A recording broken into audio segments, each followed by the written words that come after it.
so Venus grew jealous. She sent her son Cupid arrows. And Eros, Eros, was also the name he was referred to as. The Cupid's bow, the Cupid's arrow, it's all connected.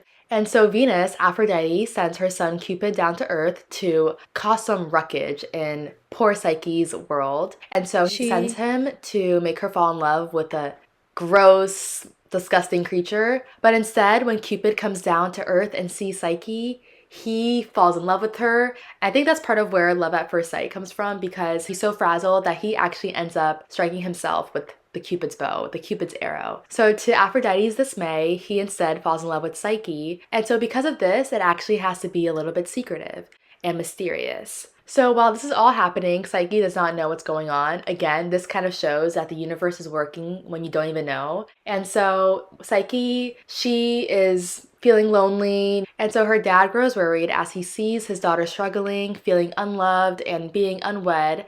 And so, not saying there's anything wrong with being unwed, but yeah, she's feeling lonely.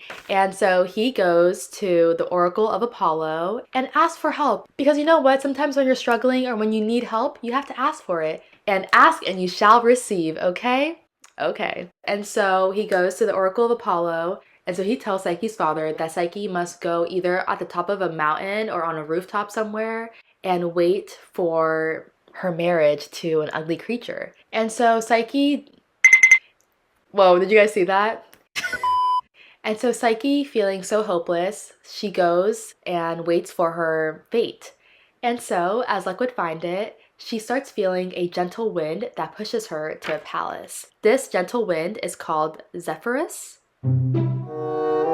I'm gonna insert in what that means because I'm not quite sure what that means right now. So here is the definition of a Zephyrus. And so this wind, which represents her fate, takes her to this beautiful palace. And so she's brought to this beautiful palace, and still things are very mysterious.